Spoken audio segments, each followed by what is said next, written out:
श्रावण महिन्याच्या पहिल्या सोमवारी या ठिकाणी पवित्र सणाला सुरुवात झालेली आहे। आपण पाहू शकतो की महादेव मंदिरामध्ये दर्शनासाठी प्रत्येक मंदिरासाठी दर्शनासाठी या ठिकाणी भाविकांचे रांगा लागले। आपण पाहू शकतो की आपण सध्या जळगाव तालुक्यातील उमारे येथील उमा महेश्वर या मंदिरात आहोत। त्या ठिकाणी ही जी महादेवाची पिंड आहे ती स्वयंभू म्हणून या ठिकाणी ओळखली जाते। या ठिकाणी तिचा इतिहास देखील आहे। यापूर्वी ही जी मूर्ती आहे ही जी पिंड आहे ती महादेवाची पिंड ही स्वयंभू असल्या कारणामुळे या ठिकाणी दर्शनासाठी भाविकांनी मोठी गर्दी केलेली आहे। गेल्या अनेक वर्षांपासून या मंदिराची परंपरा आहे। या ठिकाणी मंदिरासाठी दर्शनासाठी भाविकांनी दर्शनासाठी गर्दी केलेली आहे। आपण पाहू शकतो की या ठिकाणी भाविक हे सकाळपासून दर्शनासाठी रांगा लावलेल्या आहेत। दरम्यान या ठिकाणी या मंदिराची आख्यायिका आहे की या ठिकाणी प्रभू रामचंद्र या ठिकाणी येऊन गेलेले आहेत आणि त्यांच्यामुळे या पाहू शकतो की महादेवाच्या दर्शनासाठी आलेल्या भाविकांनी एकच जल्लोष केल्याचे पाहायला मिळत आहे। हर हर महादेवच्या घोषणा या ठिकाणी दिल्या जात आहेत। दरम्यान ही स्वयंभी मूर्ती आहे। दरम्यान या ठिकाणी उमा महेश्वर म्हणजे साक्षात पार्वती आणि शंकर यांचं या ठिकाणी विराजमान असल्याचं पाहायला मिळत आहे।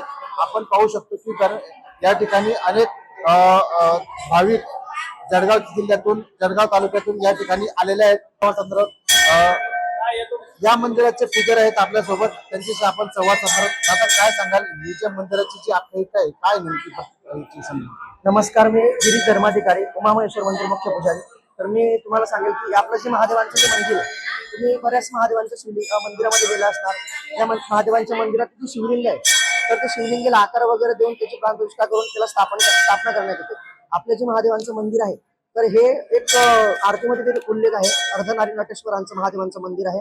तर हे मंदिराचं नाव जे उमामहेश्वर म्हणून आहे आणि महादेवांचं जे नाव आहे तर ते आरतीमध्ये देखील उल्लेख होतो, जसं की उमावेल्लाळ म्हणून आहे तर ते आपल्या महादेवांच्या मंदिराचा या ठिकाणी उल्लेख होतो। आणि आपल्या महादेवांचे मंदिर जे ज्यांची कुलदेवी म्हणून देवी निमजय माता कोल्हापूरची महालक्ष्मी आहे, अशा बऱ्याचशा भक्तगणाचे आपले कुलदैवत आहे। तर एक कुलदैवत असून ज्यांना कोणाला लग्न होत नसेल, संतती होत नसेल, ज्यांचे काही प्रॉब्लेम असतील तर ती बरेचसे लोक या मंदिरामध्ये अभिषेक करतात, अर्चना करतात, साखळे घालतात महादेवांना। ती इच्छा परिपूर्ण झाल्याच्या नंतर मंदिरामध्ये या ठिकाणी घंटादान करतात। घंटादान केल्याच्या नंतर या ठिकाणी भंडारा मोठ्या प्रमाणामध्ये या ठिकाणी करतात। आणि जे मंदिर आहे तर तुम्ही मंदिर बघू शकता, नवीन स्वरूपामध्ये उभारण्यात आले आहे।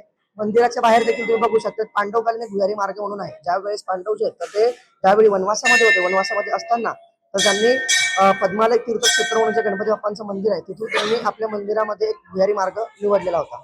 तर त्या भुयारी मार्गाने इथे येऊन मंदिरामध्ये येऊन त्यांनी मंदिरामध्ये अभिषेक वगैरे केला। अभिषेक केल्याच्या नंतर त्यांनी या ठिकाणी मंदिराचा जीर्णोद्धार केला। जीर्णोद्धार केल्याच्या नंतर जी आपली शिवलिंग आहे ही शिवलिंग प्रति केदारनाथ म्हणून ओळखली जाणार आहे। जसं तुम्ही केदारनाथला गेल्याच्या नंतर जी शिवलिंग आहे तर ती देखील आपल्या मंदिरासारखी तुम्हाला बघायला मिळते।